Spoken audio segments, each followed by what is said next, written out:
யோக புவனத்திலிருந்து டாக்டர் புவனேஸ்வரி. உடல் ஆரோக்கியம், மன ஆரோக்கியம், இது ரெண்டும் தான் நம்மளோட வாழ்க்கையில் ரொம்ப முக்கியம். காசு எவ்வளோ வேணாலும் சம்பாதிச்சிடலாம். ஃப்ரெண்ட்ஸ் கோச்சிட்டு போனால் கூட திரும்ப கூட வந்து சேர்ந்துடலாம். இல்லை நம்ம அவங்களோட போய் சாரின்னு சொல்லிக்கலாம். ரிலேஷன்ஸ், உறவு முறை விட்டு போனால் கூட திரும்ப அதை சம்பாதிச்சிடலாம். என்ன வேணால் சம்பாதிக்கலாம். ஆனால் ஹெல்த்து அது போனால் சம்பாதிக்கவே முடியாது. இன்னொன்று சொல்லுவாங்க இல்லையா, காலம் பொன் போடுறது, காலத்தை சம்பாதிக்க முடியாதுன்னு. ஆனால் நான் ஒன்று உங்களுக்கு இன்றைக்கி சொல்கிறேங்க, காலத்தை சம்பாதிக்கலாங்க.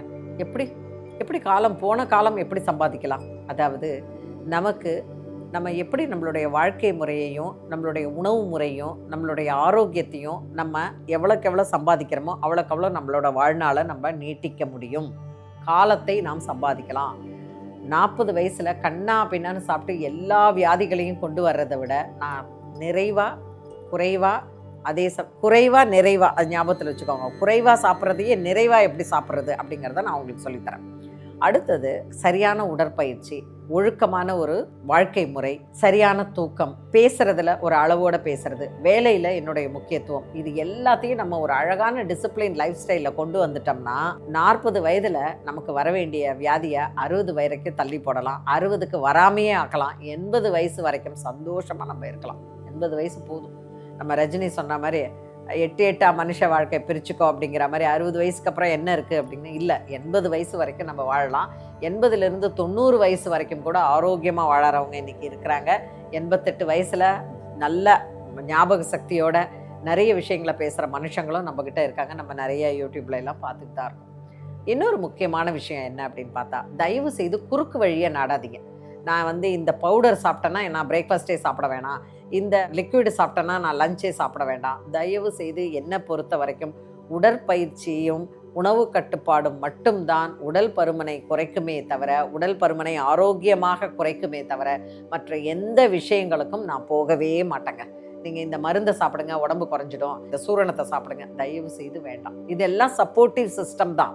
நீங்கள் எந்த சித்த வைத்தியரையோ யுனானியோ இல்லை எந்த மருத்துவத்தில் சிறந்தவர்களையோ கேட்டு பாருங்கள், எல்லாமே அளவோட சப்போர்ட் சிஸ்டம் தான். மருந்து அப்படிங்கிறது சப்போர்ட் சிஸ்டம் தான். ஆனால் நம்ம உடம்பை ஆரோக்கியமாக வச்சுக்கிறதுக்கும் பருமனை குறைக்கிறதுக்கும் 2 வழி தான். ஒன்று உணவு கட்டுப்பாடு, உணவு ஒழுங்குமுறை. 2வது உடற்பயிற்சி. அவ்வளோதான்.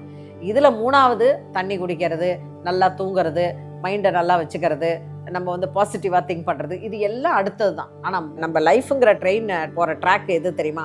ஒன்று உணவு கட்டுப்பாடு, இன்னொன்று நம்ம உடற்பயிற்சி தான். நான் உடற்பயிற்சி பண்ணுறேன் ஆனால் உணவை நிறைய சாப்பிட்றேன் அப்படின்னா பிரயோஜனமே இல்லை. நான் உணவை பயங்கரமாக குறைக்கிறேன், உடற்பயிற்சியை பண்ணலை அப்படின்னா மசில் லாஸ் ஆகும் உங்களுக்கு. அதை நல்ல ஞாபகத்தில் வச்சுக்கோங்க. மசில் லாஸ் ஆச்சுன்னா ஒன்றுமே பண்ண முடியாது.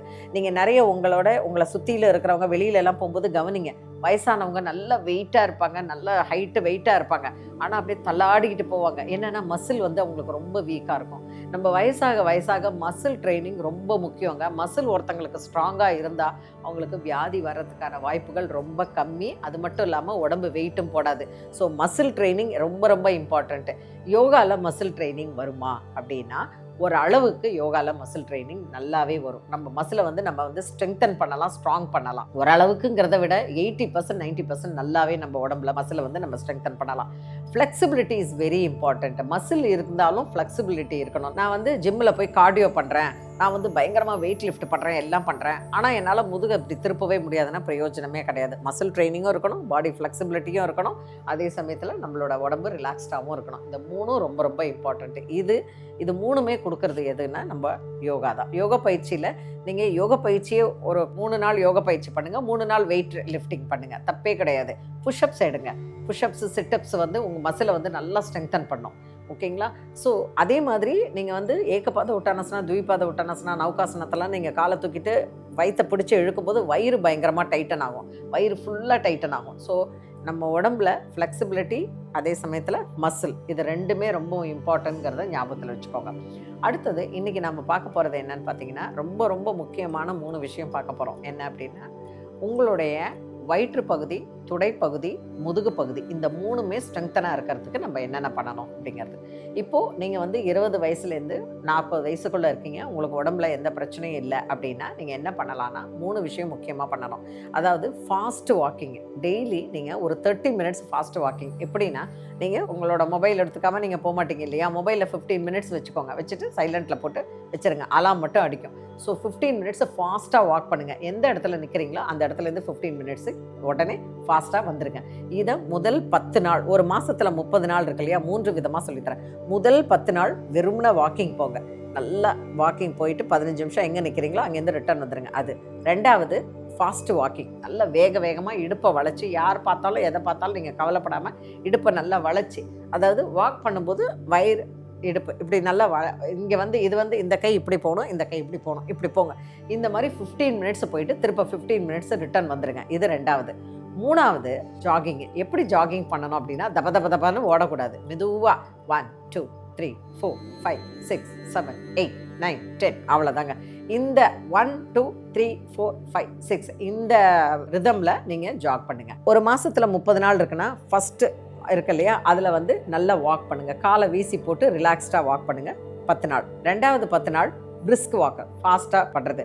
மூணாவது ஜாகிங் பண்ணுறது. இந்த ரெண்டாவது வாக் பண்ணுறது ட்விஸ்ட் பண்ணி பண்ணுறது. மூணாவது ஜாகிங் எப்படி பண்ணுறது, 1 2 3 ஓடு தப்ப தப்ப தப்பன்னு ஓடாமல் மெதுவாக 1 2 3 4. இது மூணுமே இந்த 10 10 10ன்னு 30 நாள் நீங்கள் ஒரு மாதம் பண்ணுறதுல எப்படி பண்ணுறீங்கன்னா 30 மினிட்ஸ் மட்டும்தான். எப்போவுமே அந்த கன்சிஸ்டன்சி முக்கியம்.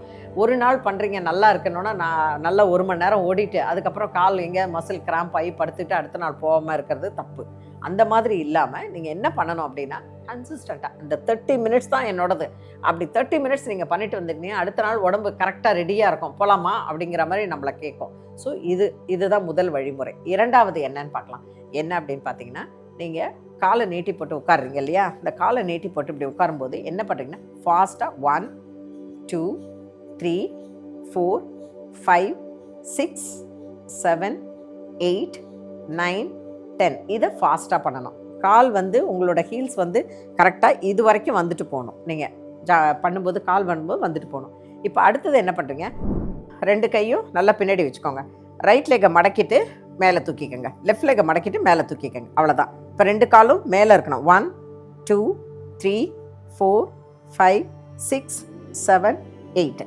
இப்போ நீங்கள் உங்கள் கைகளை முன்னாடி வச்சுக்க முடியும்னா முன்னாடி வச்சுக்கலாம். இப்படி பண்ணும்போது உங்களோட வயிற்று பகுதியில் இருக்கக்கூடிய சதைகள் 90 நாளில் குறைய ஆரம்பிக்கும். அடுத்தது நீங்கள் என்ன பண்ணுறீங்கன்னா 2 கைகளையும் பின்னாடி வச்சுட்டு 2 காலையும் மடித்து கிட்ட கொண்டு வாங்க, கொண்டு வந்துட்டு திருப்பி மேலே கொண்டு போங்க. முதல்ல பண்ணும்பொழுது எப்போவுமே உங்கள் உடம்பை நீங்கள் பேம்பர் பண்ணணும். அதாவது மெதுவாக அழகாக பொறுமையாக பண்ணிவிட்டு கொஞ்சம் கொஞ்சமாக எடுத்துகிட்டு போகணும். இப்போ இங்கேருந்து 1 2 சிம்பிளாக பண்ணுறது, இது எல்லாமே 3 4 அவ்வளோதான். இந்த மாதிரி ஒரு 10 டைம்ஸ் பண்ணுங்கள். பண்ணிவிட்டு இது வந்து ஃபஸ்ட்டு 10 நாள் பண்ணுறீங்க. ரெண்டாவது 10 நாள் என்ன தெரியுமா பண்ணுறீங்க,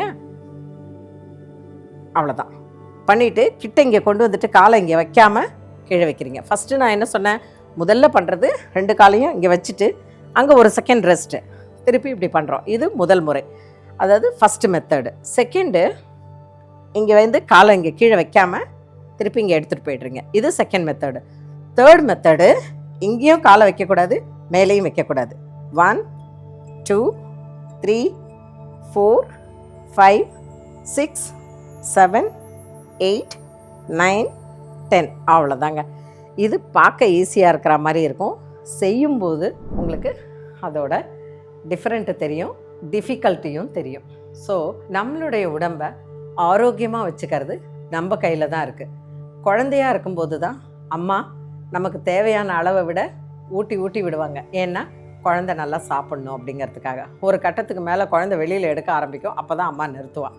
ஆனால் ஒரு வயசு வந்த பிற்பாடு தட்டுக்கும் வாய்க்கும் வயிற்றுக்கும் உள்ள உறவு எதுன்னு நமக்கு தெரியும். ஸோ தட்டு வாய் வயிறு இந்த 3த்துக்கும் ஒரு ட்ரையாங்கிள் கனெக்ஷன் இருக்கு இல்லையா, இந்த ட்ரையாங்கிள் கனெக்ஷன் யார் நிர்மாணிக்கிறதுன்னா நீங்கள் தான் நிர்மாணிக்கிறது, உங்களுடைய மனசு தான் நிர்மாணிக்கிறது. எனக்கு போகிறோம் அப்படின்னா கூட இருக்கிறத எல்லாத்தையும் வாரி போட்டுக்கிட்டு சாப்பிட்டு இறைப்பையை இப்படி இருக்கிற இறைப்பையை இப்படி ஆக்கிட்டு நம்மளுடைய வயிறு அழகாக இருக்கக்கூடிய அந்த வயிறை இவ்வளோ பெருசுக ஆக்கிக்கிறது யாருதுன்னா நம்ம கையில் தான் இருக்குது. அதனால் தீதும் நன்றும் பிறர் தர வாரா உங்கள் கையில் தான் இருக்குது. மீண்டும் சந்திப்போம். வணக்கம்.